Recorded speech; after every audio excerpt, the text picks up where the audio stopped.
Good evening, Bahamas. Coming up tonight on our news. The health minister responds to those millions owed in unexpected national health insurance bills. The deputy prime minister clears the air on what was accused of being stolen funds. Coming up, find out what one real estate broker thinks about the IMF suggestion for a low-rate income tax here in the Bahamas.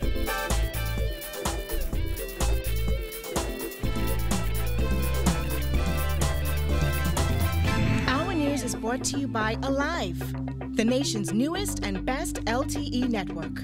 Good to be alive. Welcome to our news and thanks for joining us. I'm Vonique Tude. Topping news tonight, Minister of Health Dr. Dwayne Sands has ordered a review of the last Christie administration's hefty spending on national health insurance. On Wednesday, Deputy Prime Minister Peter Turnquest revealed in Parliament that the government had to pay nearly $400 million in bills in June. Dr. Sands says the fact that nearly $70 million of that money was for NHI proves the former government was on a wasteful spending spree. Jasmine Brown reports. Sands says those unexpected bills that Turnquest mentioned in the House of Assembly only proves that the former administration was spending wildly when it came to NHI. They was balling. People were spending money left, right, and center without any regard to value for the Bahamian people. In the House of Assembly on Wednesday, Turnquest, who is also the Minister of Finance, said government had to pay $381 million in bills for the month of June alone. Turnquest said $53.4 million was used for national health insurance salaries, and an additional $16.3 million was spent on national health insurance.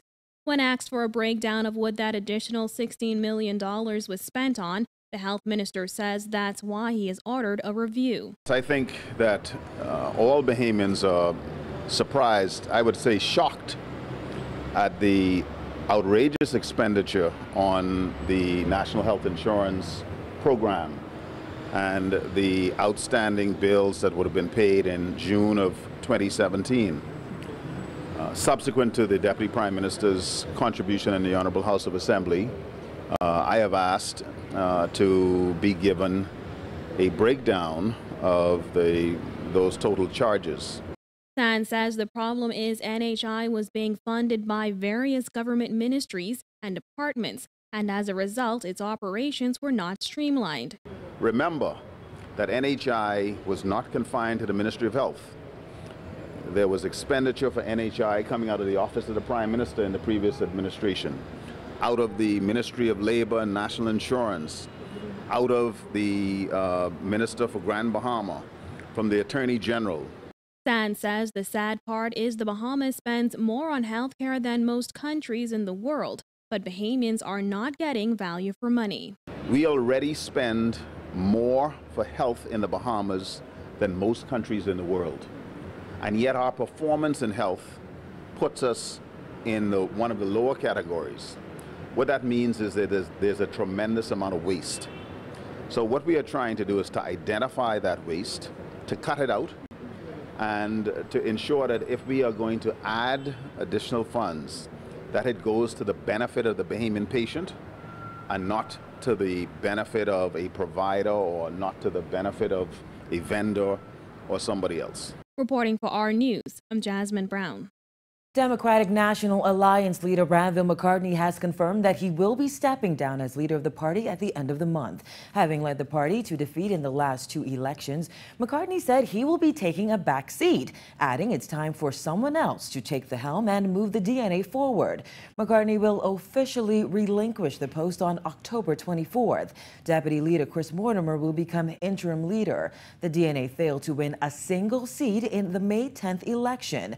Additionally, it lost support when compared to the 2012 election.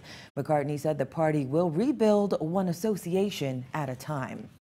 Island Luck CEO Sebastian Bastian says a back and forth between the gaming house operators and tourism minister Dionisio Diaguilar is not constructive. This after Diaguilar lashed web shop bosses on Friday and accused numbers houses of sucking the lifeblood out of the economy. Kyle Joaquin tells us more. A cartel? Not necessarily.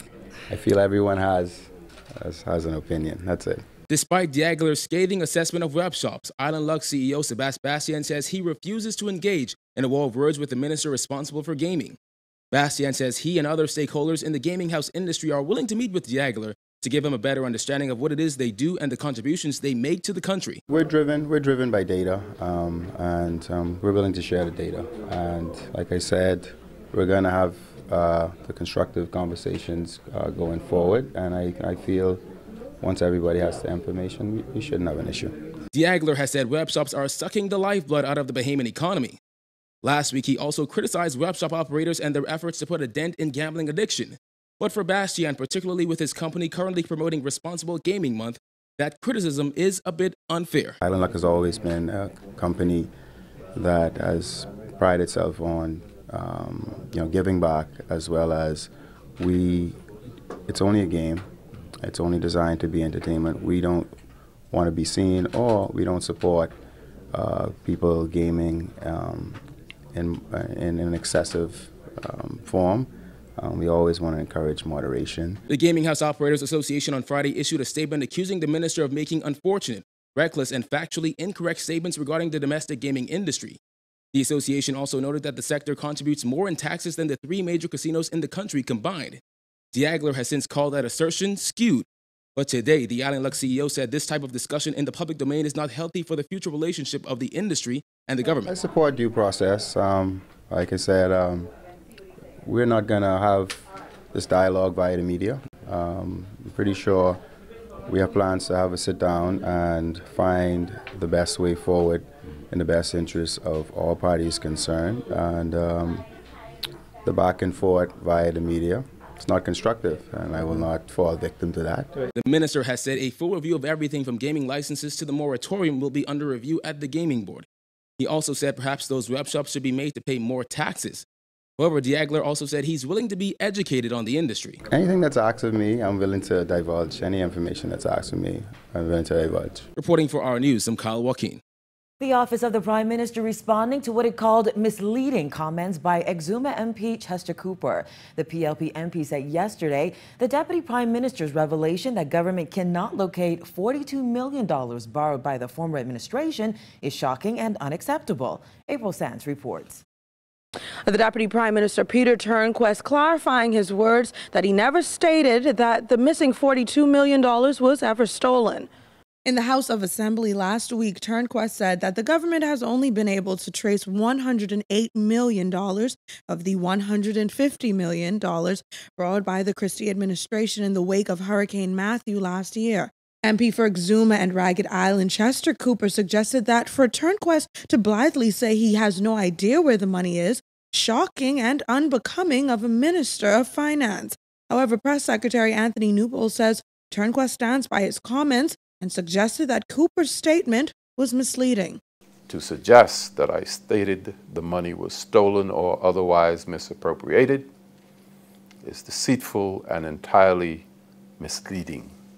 It is a simple fact that the Ministry of Finance was able to tie approximately $108 million directly to hurricane expenses, but we were unable to say at that date how the balance of $42 million was spent, or if those funds were simply absorbed into the consolidated fund and spent to cover usual bills as suggested by the opposition.